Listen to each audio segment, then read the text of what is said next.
All right, so let's go ahead and let's get started. Hello, everybody, and welcome to the Risky Space Business Challenge webinar. So today we'll be covering a few things, and I'll start off by giving everyone an introduction to freelancer.com. From there, the NASA and LMI team will give us the challenge background, as well as more information about the requested outcome. Then I'll walk everyone through the challenge schedule and how to participate in this challenge, and also discuss eligibility. And then we'll close off at the very end with Q&A. So before we get started, I want to quickly introduce myself and the speakers today. So first of all, my name is David, and I work on the freelance.com enterprise team, and I'll be your host for today. From NASA, we have Amanda Cutright, who will be taking us through the challenge background and the requested outcomes. We also have Alex Adamczyk from LMI, who will follow Amanda with some information about the documents provided, as well as judging criteria, and more about Amanda and Alex in a little bit. So a couple of things before we get started. Number one, this call is being recorded, and the recording will be made available through the challenge page, as well as being sent out to everybody who has registered for this webinar. Number two, please use the Q&A panel for any questions that you have today. So we have a dedicated portion of this webinar for your questions, so please make use of that. Please use the Q&A panel instead of the chat function for all of your questions, okay? Lastly, if we can't get to your question today, we'll make sure to answer them through an FAQs document that will be attached to the challenge page. Really quick, I want to kick things off with a little bit about freelancer.com. The Risky Space Business Challenge is being hosted on freelancer.com. And so what that means is that you will have to go through the platform to be able to enter into this challenge. So what is freelancer.com? Freelancer.com is the world's largest freelancing and crowdsourcing marketplace by number of users and jobs posted. So to date, we have over 54 million users globally and over $4.5 billion in jobs posted. Now, when we talk about this connecting of users globally, we mean it. So here's a map of our users plotted in white on a black canvas. Pink is where work is being posted, and blue is typically where work is being done. Freelancer.com's challenge platform specifically is what we'll be discussing today. Freelancer.com's challenge platform allows participants from all over the world submit their entries to a challenge holder who can then choose from. And to date, there have been over 1.5 million challenges posted on our platform and millions of dollars paid out in prizes. Which leads me to this specific challenge today and the prizes to be won for this challenge. So we'll soon be hearing from Amanda and Alex about the challenge background and requested outcome, but here's what's available for you guys. So this challenge offers a total prize purse of up to $50,000 US. The main purse here of $35,000 broken down into $20,000 for the best solution, $10,000 for second place, and $5,000 for third place. We also have an additional purse of $15,000 US that will be made available for innovative solutions in data extraction, data formatting, or risk prediction, with the minimum prize that will be given out of $2,500 US. Now, the top three winners can be awarded the additional purse, or it might go to other submissions that are exceptional in these areas. Note that only submissions that meet the challenge and eligibility requirements will be eligible for these awards. So as you can see, that's a decent amount of cash up for grabs. And so with that, I would like to introduce Amanda from NASA and Alex from LMI to tell you a little bit more about how you can get your hands on these prizes, and a little bit about Amanda and Alex before I hand things over to them, starting with Amanda. So Amanda Cutright is currently the Game-Changing Development's Chief Engineer at NASA. She previously served in NASA's Langley Research Center Engineering Directorate as a Systems and Mechanical Engineer. Most recently, she served as the Orion Flight Test Management Office Systems Engineer and Integration Team Deputy on the team that executed the Ascent Abort 2 flight test of Orion Launch Abort System. During her almost 20-year stay at NASA, Amanda gained hands-on experience in a variety of NASA's mission directorates on multiple successful project teams. Amanda holds a Bachelor of Science in Mechanical Engineering from Virginia Tech and a Master's in Engineering Management and Systems Engineering from ODU. We also have Alex Adamczyk from LMI. So Alex Adamczyk is a data scientist at LMI specializing in incorporating machine learning into business processes. He has been at LMI since July 2021 and was previously a data scientist at Nike and a senior consultant at Deloitte Consulting. He has supported numerous clients, including the Department of Defense, the White House Office of Science and Technology Policy, and was a founding member of the State Department's Center for Analytics. Mr. Adamczyk earned his MBA at MIT Sloan School of Management and holds degrees in economics and international studies from American University. Amanda, Alex, you guys have the stage. Thank you very much for the introduction there, David. Hi, I'm Amanda Cutright. I have Jeff Antall and Kevin Kempton on here with me. You may hear them help answer questions, or feel free to add. They're part of the team.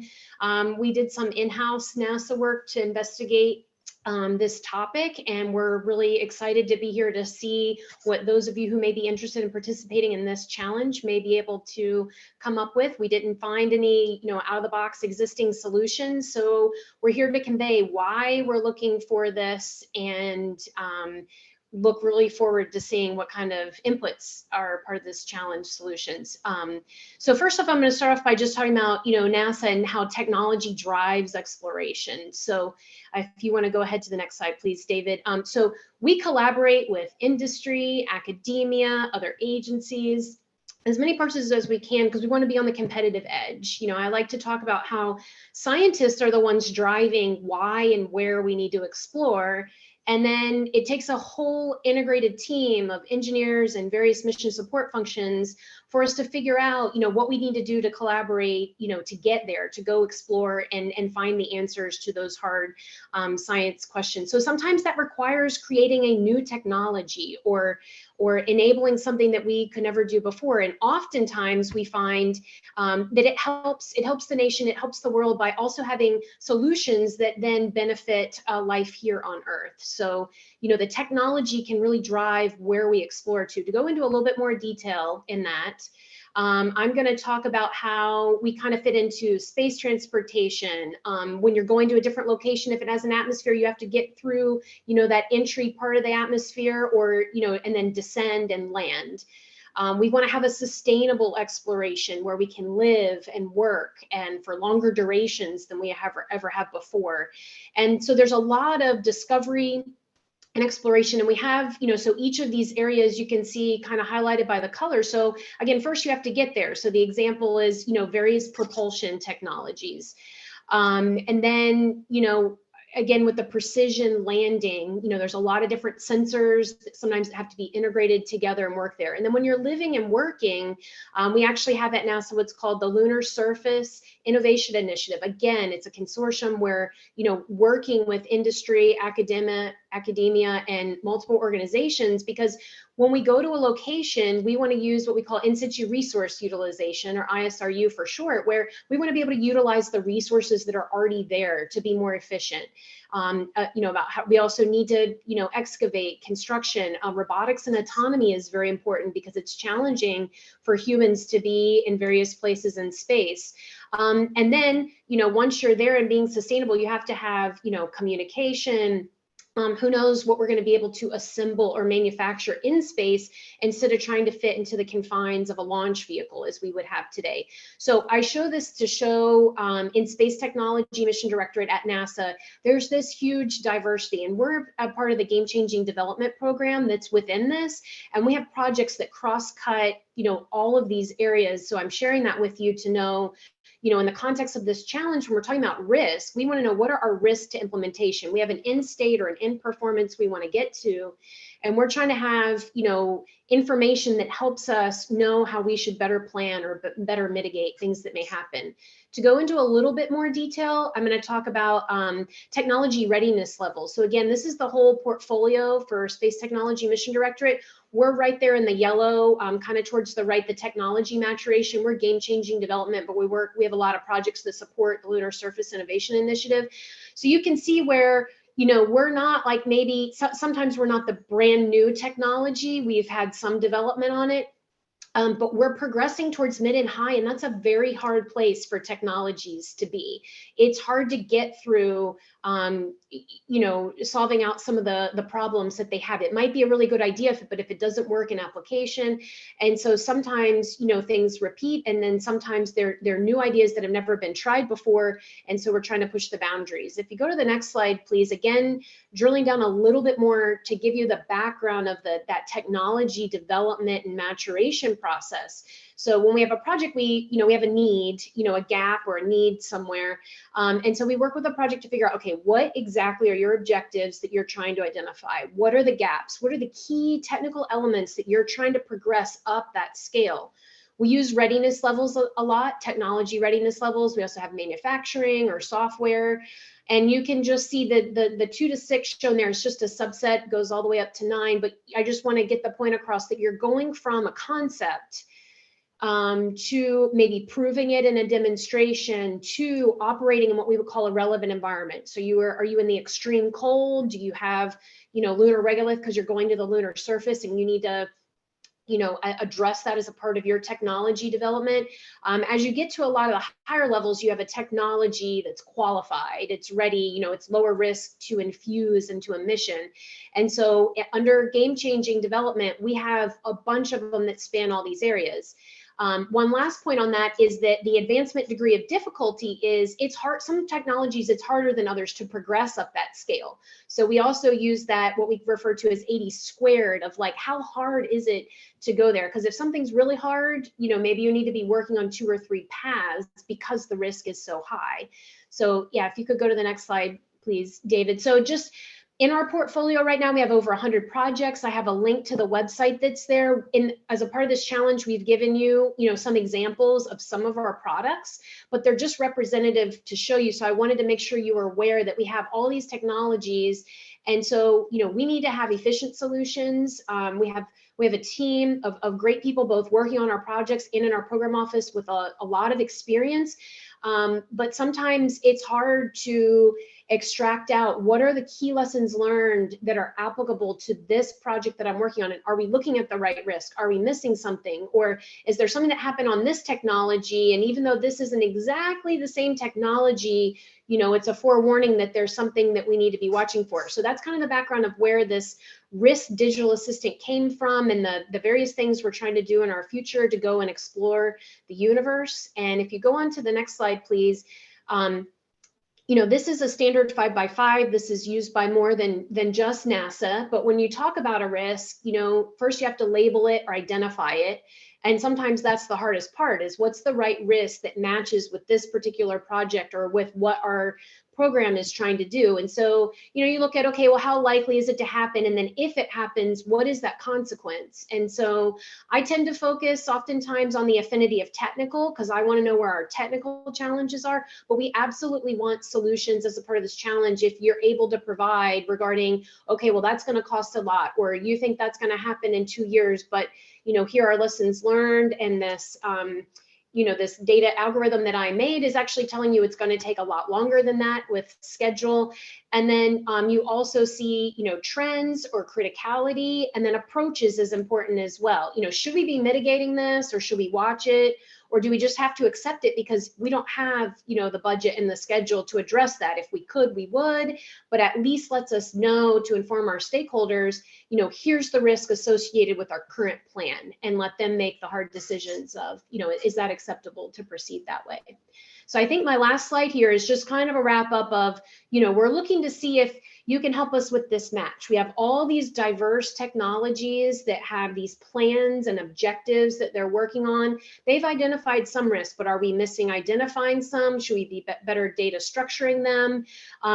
Here's the lessons learned database, but you can also use other information that you have. If you can help us, we're looking for any innovative out-of-the-box solutions. Can you help us forecast trends?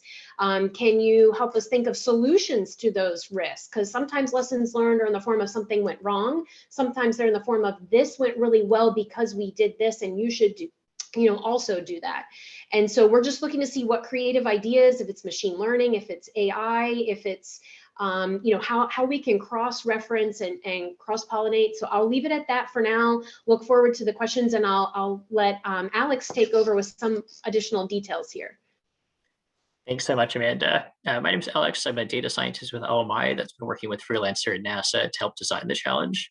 And so what actual documentation and data do you have for this project? We've given you two example projects for the challenge. So the first is AstroGree and the second is SynBio. And so for each of those projects, we've given you a collection of snapshots in time of what did the project look like and what do we know about it at this point in time. And so on the top row, you can see these are the regularly occurring documents that every project would have. A project kicks off with kind of project content document, and then that becomes a formal project plan. And then from there, there'll be periodic reviews that, depending on the project, either happened quarterly or monthly. And then there'll be multiple of those that lead up to an annual review. And then after the annual review, there's a technical assessment, periodic review. And then that will loop back in for multiple years. And at the end of the project, there's a transition report. And so you'll be able to see different snapshots in time from the documents we have. And then in the documentation we provided, there's a lot more detail about what exactly each of these projects would be. Now, at some point, there might be a risk identified. And if that risk requires mitigation, we'll kick off that second workflow on the bottom, where that might require a change request. And so you'll see a couple examples of when a risk actually required a change request, and then how that was revised back into the project plan. And so when we're thinking about this project, there's a couple places that we think would be useful to be using some kind of tool like this. So the first would be at the beginning of a project, during that project content document and project planning phase. If you could use the information that the team knows at the beginning of the project to predict, are there any risks based on the other projects that we don't know about that haven't been included in the project plan that should be? And then the second place this would be useful would be in that technical assessment periodic review. As that review team is looking at this project, is there anything else that they haven't thought about that might be a risk that's emerging that they ought to be considering before they go ahead and do the next annual review? And so when you're thinking about your project, those would be two good places to think about potentially using this tool inside the process that already exists at NASA. As Amanda said, you're not limited to the files that we have there. So you see, we've sent you the lessons learned database that has examples of other projects, the lessons that we pulled out of that. But also think about, are there other sources of information that you might be able to get to kind of supplement these two projects? So are there public news articles that have information about risks that might be useful? Are there professional society papers about risk management where you can learn other projects that have had issues that kind of fill out this data set more? Or are there similar projects at other companies where there might be information that we can learn from for NASA as well?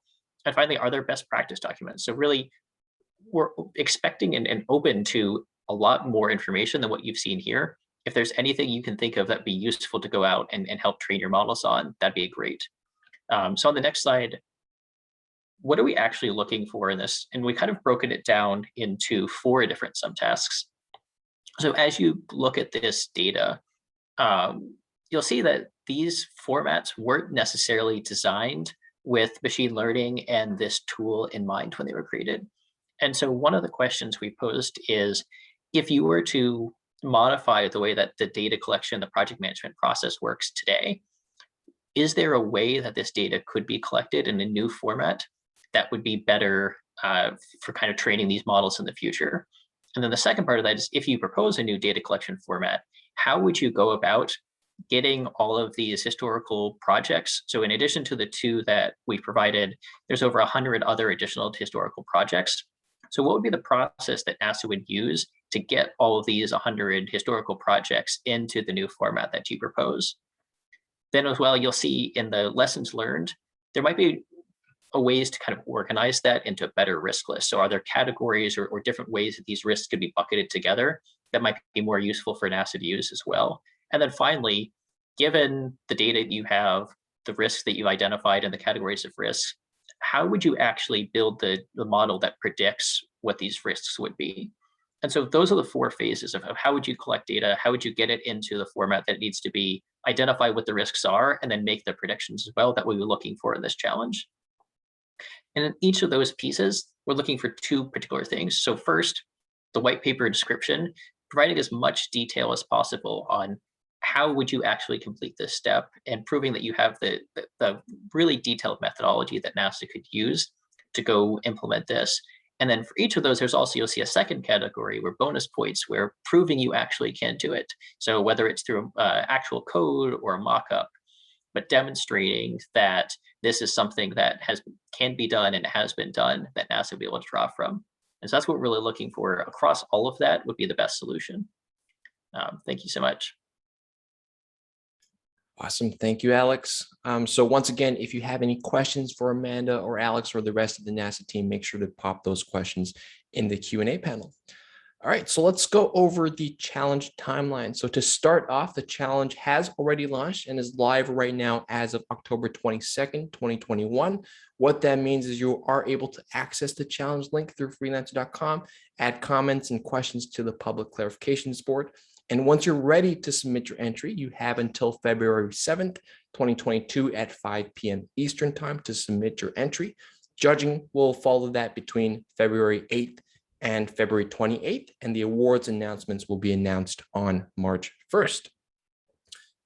So here's how you can participate, and we've simplified this into an infographic for you. So step number one, of course, like we mentioned before, will be to create an account on freelancer.com. You need an account on freelancer.com to submit your entry, so make sure you create one as soon as possible. Step two, read the challenge brief in full. So there is a link on the challenge page where you'll see the full version of the challenge brief.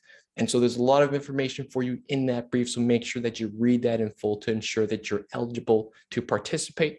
Step three, ask questions. If questions come up, there's a public clarifications board for you to ask questions, so make use of that. Step four is an important one, that is to register. So there's a link for you to register on the challenge brief. Step five, work on your entry after your registration is approved and you receive the sample data, sample product data. Step six, submit your entry by the submission deadline. And I can't stress this enough. Please do not wait until the very last minute to submit your entry. For one, if you submit your entry within a reasonable time before the deadline, freelancer.com can actually help ensure that your entry is complete. Additionally, you may be required to update your profile on freelancer.com before you can submit your entry. So don't leave it to the very last minute because you won't have time to do that. So get your entries in on time, okay? Lastly, before we get into the live Q&A, so here's a quick summary on eligibility. Now, keep in mind that I am summarizing this and oversimplifying this for this webinar, so please make sure you take the time to actually read this in detail on the challenge brief. But starting off with the first point there, so by participating in this freelancer.com contest, each participant must agree to and abide by freelancer eligibility policies, freelancer user agreements, and freelancer copyright infringement policy. Each participant must also complete and comply with freelancer KYC process. All team members must meet freelancer eligibility policies. All team members must be at least 18 years old. The team lead must be eligible to receive payment under the laws of the United States. U.S. federal sanctions prohibits participation from certain countries. NASA and employees of challenge partners are not eligible to participate.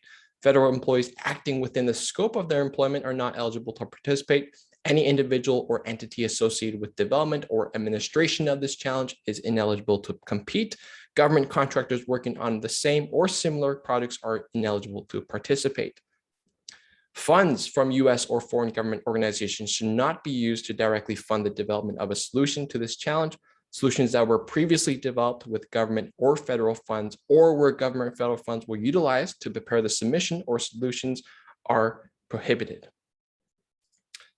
Okay, so that brings us to the final portion of this webinar, which is a live Q&A. So today we have a large panel from NASA, from the NASA team, and Alex from LMI to answer your questions. Joining us for Q&A from NASA, like Amanda mentioned, are Jeff Antol, who's the GCD's lead systems engineer, as well as Kevin Kempton, who is GCD's program element manager. Welcome, Jeff and Kevin. Reminder to get your questions in through the Q&A panel. Don't use the chat, use the Q&A panel to get your questions. And remember, this is your opportunity to ask questions directly to NASA regarding this challenge. So make use of this opportunity. While you're getting your questions in, we'll kick off with a very popular question here regarding participating from a specific country. So can I participate from this country or that country? And the answer is we've provided a link in the challenge brief that you can check. So specifically part 25, FAR 25003. If your country is not eligible, you cannot participate as an individual. However, you can still collaborate with a team whose team lead is from a designated country or the US. Two other things that you guys still have to abide by if that is the case. Number one, submissions must still originate from either the US or a designated country or have been substantially transformed in the US or designated country prior to delivery. Also, please check that link that we have there on the second point to ensure that your country is not listed under country-specific sanctions. All right, so let's go over to some live questions here. So first question here, do external data sets need to be publicly available? Do they need to be free? Amanda, do you want to answer that? Yes, I can answer that. So I do not believe that they need to be publicly available or free. So you can use your own data sets, as Alex was referring to. I think what would be helpful for us is if you at least describe them to us so that we know, are you using a professional society paper, or how was it structured, or what type of information was in? Because we also have internally, other projects or professional society papers or other things that we could not share with you as a part of the challenge, but we encourage you to use them. But if we were to take, so to speak, your algorithm and bring it, in-house, we would want to know what you use so that if we have something in-house, we could use something representative, so to speak. So I believe that that's our answer. We want you to test your methods. We want you to use data that you have, to push and pull and develop that capability, and then just help us understand. I think you have plenty of opportunities in the papers or, the products that you're providing to just help us understand what you're using that you made, for it to be so successful, for example. Perfect, thank you. Another question here, will there be a future webinar to brief about the data sets provided? Kevin, do you want to take that? Yeah, just real quick, we don't plan any future webinars at this time. Now, we'll be monitoring your questions as the challenge progresses. And if we get lots and lots of questions about a specific thing that requires a webinar, we'll certainly consider that. But right now, nothing is planned. Perfect. And one more for you, Kevin. Do we or can we have more real risks from the sample projects? And if possible, can we have information on whether those risks actually occurred? So for example, if they actually became issues. Yeah, that right now we'll have to say no. I hate to tell the community that, but getting these things publicly released is pretty hard to do. You've got to go through a lot of steps, and NASA does deal with a lot of sensitive data and things like that. And we've even sanitized some of this. And so to actually go through and find out which ones became issues and do that is quite a bit of work. But we'll consider it. I think over the next few weeks we'll look at it one more time. But we selected the AstroB project as well as the SynBio projects because they were fairly easy to get publicly releasable, and they are representative of all the data sets we have. A lot of the similar documents, it should give you a flavor of the kind of stuff we have. We made sure the documents have a lot of sample risk embedded throughout. So do what you can, and we'll do what we can along those lines if we can get more. Awesome, thank you. Over to you, Jeff. With the lessons learned file, do we or can we have the information on which risks led to the capture of these lessons?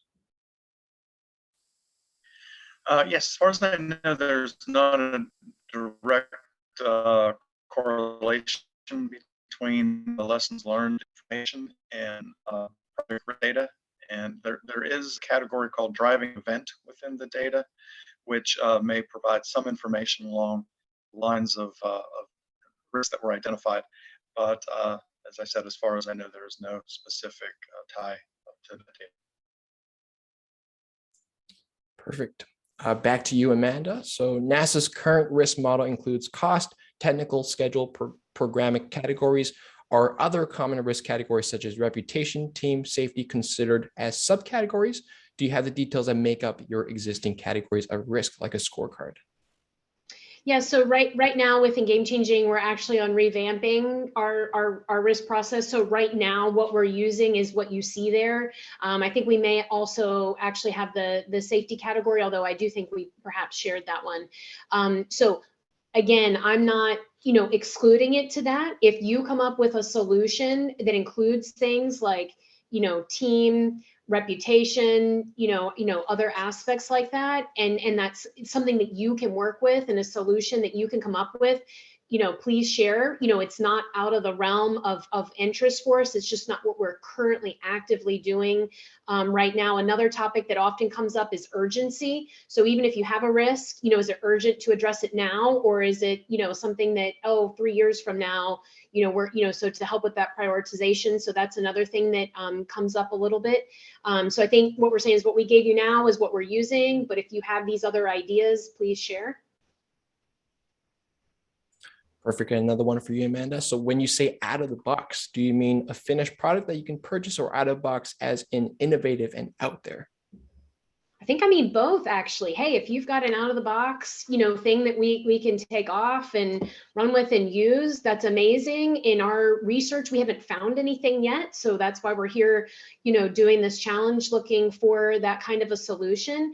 But I also mean just innovative, almost case in point, the topic you were just talking about before, if there was some, rubric for, reputation or past performance, or, something like that, or something else that no one has thought of, where you're, that's why I wanted to convey, this is the challenge our program office has. We have all these technologies, we need to work fast, efficient, and we're working on challenging problems. And so, yeah, coming from your perspective and your knowledge base and your experience and your diverse set of thoughts, what are you saying? Hey, you guys better be thinking about. I can say one thing that sometimes comes up is a cascade of risks. So sometimes it's not ever just the one, right? If you go look at the publicly available, investigations, a lot of times it's, well, this happened, then this happened, then this happened, then this happened. So, that's something I don't think there's a solution out there for how to figure out, how that relates to the risk and how they combine with each other. So, there's another idea to run with, but yeah, we're looking for both in that case. Perfect. And switching things up, question for Alex. So I have a question about building a risk list from historical data. How is the historical data integrated? Are they CSV, PDF, Word? Yep. And as you look through the files, you'll see that that's part of the challenge, is that there's not one single integrated risk list right now. So you'll see some of the files are in CSVs, like the lessons learned. Some of the information will be in PowerPoints about what the risk identified for each project are. Some will be in Word documents. With the planning documents, we'll have risk identified in kind of paragraph format. And then sometimes they'll be in PDF. So that's really the crux of what we're asking you on that first piece is there a better way we could be organizing this in the future? And second, it's split across so many different formats. How do you recommend getting this into one format that in the future NASA can use to make these predictions? Perfect. And over to Kevin. In my review of the provided documents, I could not see many project status reports, periodic reviews. Can we have all the review docs for the life of those sample projects? Yeah, the program office often doesn't have access to some of the internal project level documents. You've got to realize at the program level, we only review what are considered program level reviews, which are between us and headquarters and the project level. So we don't have a lot of the detail on those reviews. And I will add that a lot of the lower level project reviews, they include more technical detail, potentially proprietary information and IP that is much more difficult to get approved for public release.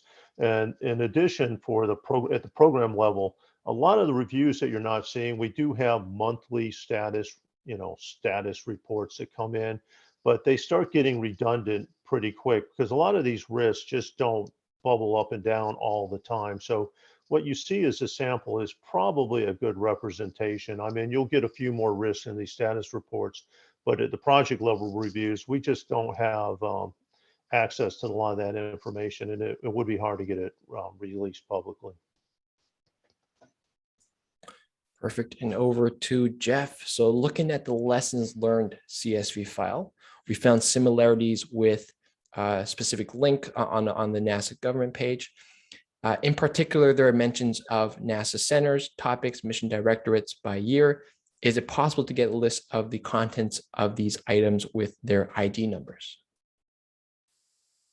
Yeah, actually, that information that we provided in the is a public download of that information from the lessons learned, NASA lessons learned database online.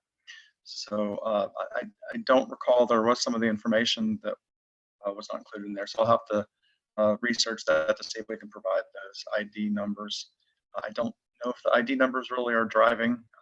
Probably wouldn't be an issue if they renumbered them, but yeah, let me take an action to get back on that. Okay, so you broke up a little bit there for me, but we will prepare something to kind of send back to the community here. Okay, so great questions so far. Continue to get your questions in. We have a few more here. So Amanda, back to you. So how representative are these sample projects to other projects that we use to apply these techniques?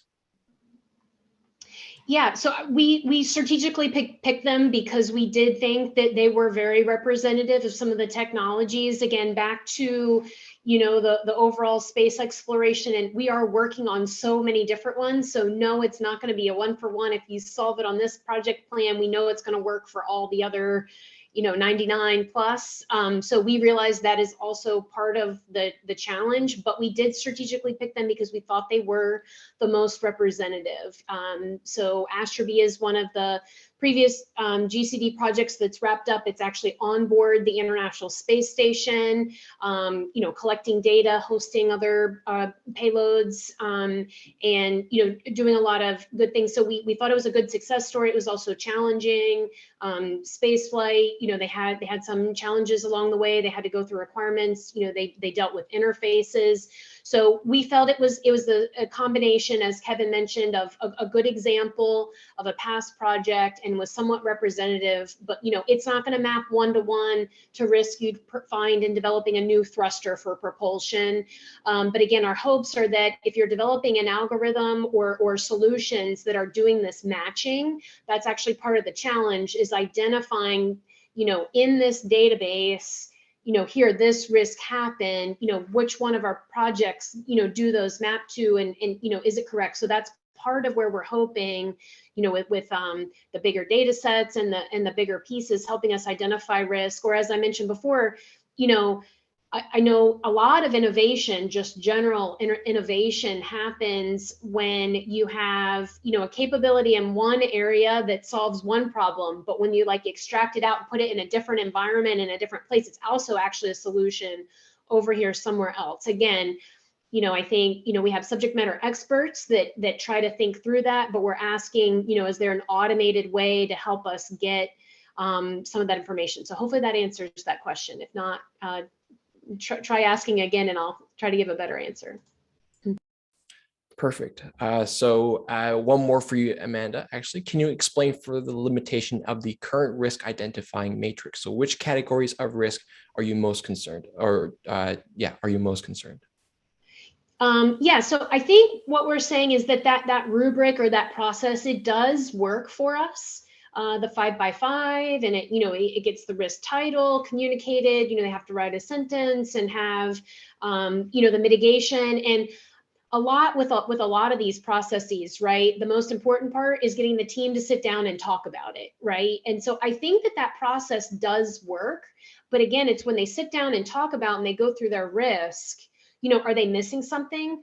Or if you had a tool that automatically, you know, gave them 10 to start with, you know, and they, you know, if you imagine you're a brand new project, you haven't written down any risk or thought about your plan yet, you know, if you had this tool that could show you, hey, I have identified these, why don't you look at them and see if they're applicable, you know, how much time that could potentially save them. Or alternatively, at least connecting them to people or projects who had similar problems, you know, maybe they can help, you know, and have a path or a place to go. So I think all that to say, we don't think that the rubric of the 5x5 necessarily is broken, but we would like to enhance and make more efficient that process of filling in the blanks using that process. So the identification of the risk, or, you know, the further details of how long is that going to take, you know, who do I go to next? I think the last part of your question is, again, I kind of tend towards the technical risk, right? Because I'm pushing on technology development from a technical authority perspective, but we do not want to exclude, we also want to know cost and schedule. Because if we're going to get there eventually solving this really hard technical problem, but it's going to be 20 years after Artemis and Artemis needed it, that doesn't help us. So we need to understand that as well. So I gravitate towards the technical, but we're also interested in cost, schedule, et cetera. I know some of that is driven by what data you have in the lesson learned data set, right? And so I know that that is part of the challenge. And again, that's why in some cases, we're just asking for your ideas of what we should do to enhance the process. Hopefully that helps. Thank you for the question. Perfect. So we just have about a little over 15 minutes left. So make sure you get your questions. Don't be shy. Question for Alex. So the team size is capped at 5. Is that just for paper authorship, or can more people contribute even if they're not on the core authorship team? So for example, if a team outsources data collection and model pre-training, does that exceed the team size restriction? Yeah, for the team size, we're looking at the core team that's authoring the white paper. So that would be registered for the team. So if you had a subcontract relationship where you outsourced kind of the model training or data collection or anything like that, that wouldn't count towards your 5 team members. So really just looking at the actual white paper authorship and who's eligible for the prizes, not all of the subcomponents earlier in the process if you decided to outsource anything. Perfect. And one more for you, Alex. So if we solve only one of the solutions, then is there a possibility for us to be eligible to compete and win? Yes, absolutely. So you'll see there's 2 different types of prizes. So there's the first, second, third place for the grand prizes. And those are overall for all the 4 different steps, each piece, who did the best job. But then you'll see that we've also reserved $15,000 for individual prizes, where if you do one part of this exceptionally well, the best of anyone, we still want to reward that. And so it's also an option if you want to just focus in on one part of this problem and do a really, really good job of that, there's still an opportunity to win one of those additional prizes. The whole details of what those prizes are in the prize documents as well. Amazing. Okay. Over to Kevin. So could we get more information on some of the lessons learned, that like the number of employees, the budget, the results of the project, to get the understanding of the attributes? Yeah, that's a really good question. And one of the problems we had is, when you start getting into employees and labor rates and things like that, and you can easily get down the path of personally identifiable information. And so we pulled a lot of that information out of the documents that we sent that was basically financial data. I hated to do it, but I think to get it approved for public release, we had to go down that path. And now if you have a way to get some analog data on projects with some cost information, that would be great. I don't think there's a lot of it at the level that we're doing. There's some macro stuff in the NASA Lessons Learned database, but certainly the budget risks and things like that I think we've got a little bit of a gap in our data sets, but I don't see any way we can get around it. So I'd have to say no, we probably can't get you any more information in that area. Okay, thank you. So back to Amanda. So this challenge is to predict risk for lower level projects, not programs, or is it both projects and program risks? Mm-hmm. Yeah, so we are, asking you in this context. I mean, it can be, we will accept answers for both, right? The reality of our situation, of what we're working on today, is a little bit of both. I think the challenge might be a little bit more geared towards the project, right? But if you think of having over 100 plus projects where you're looking at those, we are also looking for trends across multiple projects. Hey, every time they go into an integration and test, and specifically when they go into the thermal vacuum chamber test, there's always a risk that it's going to take, double the time that they estimated. Just throwing out an example there. So we are looking for program level risk. Again, we're limited with the information we gave you was just, the small subset of the project. So you would have to, use your own data sets, internally, or extrapolate, or whatever information you can get a hold of. But yeah, if you have a solution that helps us track risk of trends, across that diversity. And again, we shared with you, at least at that top level, of the types of technologies and cross-cutting. So you can imagine if, if you're going to land on the lunar surface, you're going to be dealing with dust mitigation for the regolith. And so that might look different for a project that has a science experiment versus a solar panel versus power versus a lander versus a rover. It might look different for different folks, but it could be a cross-cutting risk for a lot of them just by nature of the location that they're going to. So hopefully that gives an example. I think we're accepting thoughts and ideas on both. And, if you wanted to assume that other folks are going to solve the problem at the project level, and then you're saying now you have a lot of, information across projects and you're going to look for the trends and the commonalities, that is definitely a solution that would help us. Perfect. And there's a couple questions that I can answer here. So regarding questions in the future, or feedback on future questions. And so keep in mind that any questions that you have as they come up, they can be asked in the public clarification board on the challenge page on freelancer.com. So make sure that if questions come up, you want the answers, those can be posted there. And then the answers, NASA team, LMI team, freelancer.com team will come back with the answer in the public clarification board so that everybody who with the same question gets answers to that. Okay, next up, got another question for Alex. So are both white paper and algorithm mandatory for all parts of the challenge attempted? No, they're not. So the white paper would be mandatory. So you need to explain to us for each of the pieces how we go solve it. Again, if you want to focus in on just one part of the problem, you can just answer on that. We'll judge you just on that particular piece for one of those additional prizes. But in order to be considered for the top prizes, you need to answer all 4 pieces in the white paper. And then the algorithm is an optional piece. So that's the opportunity for you to prove that this is beyond just the idea phase, that your technology is mature and ready to go.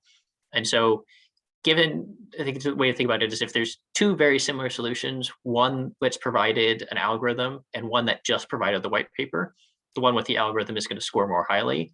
But if there's no algorithms available for what you're trying to do, and there's not enough information available for you to provide that algorithm, you can leave that section blank and just describe it in the white paper, and we'll still score the white paper based on the technical feasibility and what you provide as your approach. So yes, definitely provide the white paper, and then bonus points for the algorithms. Those solutions will be the highest scored.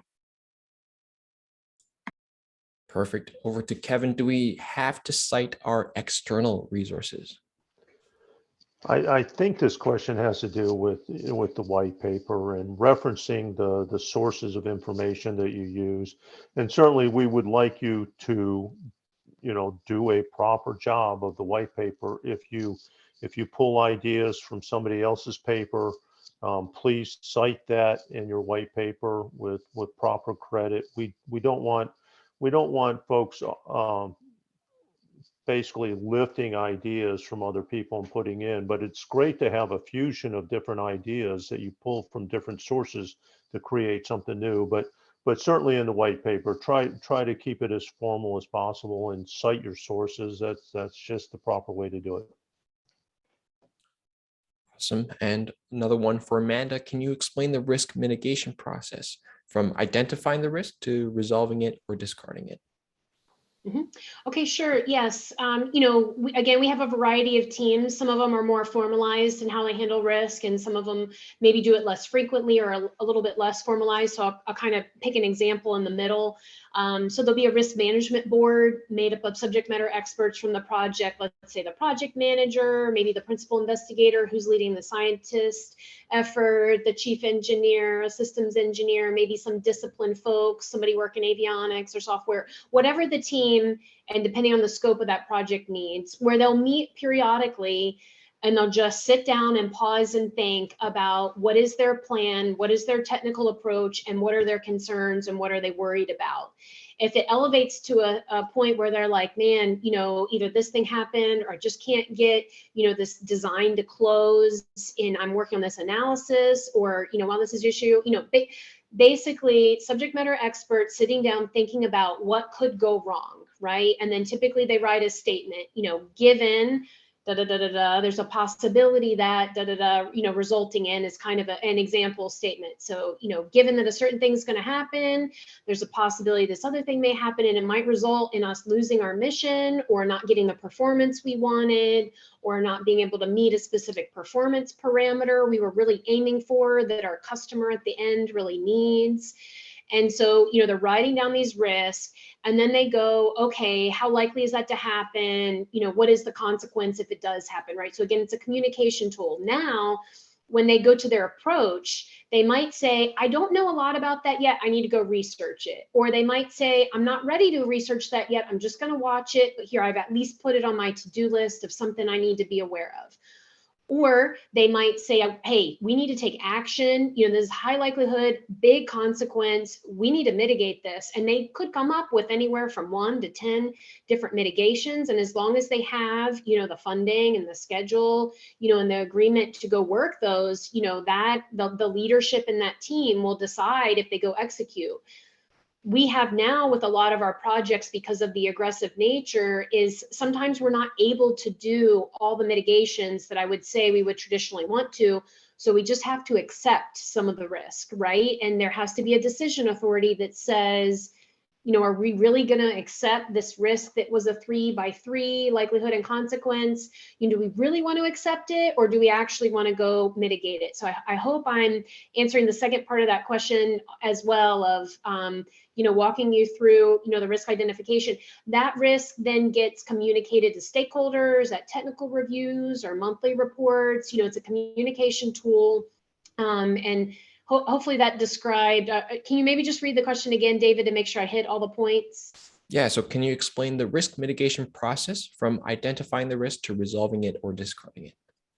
Okay, yeah. So the resolve or discard, that could happen in a number of ways. It could be you worked through all your mitigation steps, or it could be you got to a certain point, you communicated it to your stakeholders, and then you decided, to stop working on it, and you accept it, and you leave it there for communication purposes. So they can take on all, different lives. In the beginning, they're just candidates, but then as they get more formalized, they get those specific ID numbers. I think, there was another question kind of related. Sometimes the lessons learned that you see, they might have been somebody who identified the risk, but did not take the mitigation as far, or it could have been something that they didn't even identify it as a risk. They weren't even, if you're not even thinking about it, then there's no way you're going to make a conscious, informed decision of what your approach is. So that's where we're trying to extract out. Even identifying is a big deal. And then if we get more information of, likelihood consequence, or here's some mitigation options. Hey, here's a really easy mitigation option that solved this team's problem. You should consider that. Yeah. So that's why it's kind of open-ended of looking for ideas. Hopefully that gives you a little bit better idea of what that process is. And so to speak, discarding, I guess technically it's always there as a part of the record of, the statuses and how it was burned down, and how, it ended. It kind of lives throughout the life of the project. Perfect. Here's a question for Alex. So do I have to implement the solution and demonstrate how it works, or can I just submit an algorithm for the system? Yeah, absolutely. We understand that you only have a couple examples from NASA with the project, so we're not expecting a fully implemented solution that's ready to go. I think what we're looking for is an explanation in the white paper of how does the algorithm that you've chosen work? What information would it need? What would need to be true? And how would NASA take what you're proposing and go implement it if that's not something you're able to do? So in addition to just the algorithm itself, the white paper would be the context of kind of how all these things fit together, and what NASA would do with it once you provided the algorithm. So that information is really important to kind of understand your solution and why your solution is the best. But we're not expecting a fully implemented. And as much as you can kind of demonstrate how it works, there would be bonus points for that. And that's kind of how you would earn those bonus points for the algorithm in each of those sections, is demonstrating that this is more than just an idea, but take it as far as you can. And that's kind of what we're going to judge it on, is how mature is your solution. Obviously, the closer it is to ready to go for NASA, the higher it's going to be scored. But not every solution and not every piece of this is going to be fully implemented. And we understand that and expect that.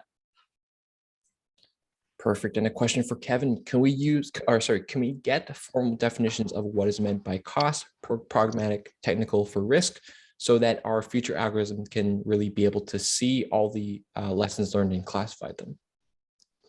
Yeah, we don't have I'm not aware of a NASA-wide technical definition for it, but I'll take the action to look through the NASA 7120 project management guidelines, as well as the systems engineering guidelines. And if they don't have a NASA level definition, me, Amanda, and Jeff will come up with some good definitions from the GCD perspective and provide them to the community.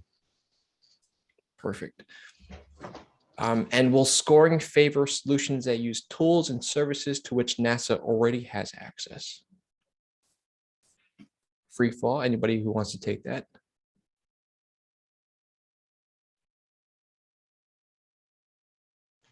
I was wondering if Alex may have some thoughts there. I can at least go from my perspective of, I mean, I don't want to constrain you, right? I want the good solution. And so it's probably it depends, right? I mean, again, I think describing it to us so we can understand what it is, or if you're saying, hey, I picked this because, you know, this is amazing and this is why, you know, it may help us understand a solution we need to be going towards. So I don't want to constrain it. You don't need to absolutely pick something, a tool and service that we have, because again, we're just looking for, you know, the best solution, but it would be helpful for us to just, you know, understand, you know, what that is. Alex may want to add to that.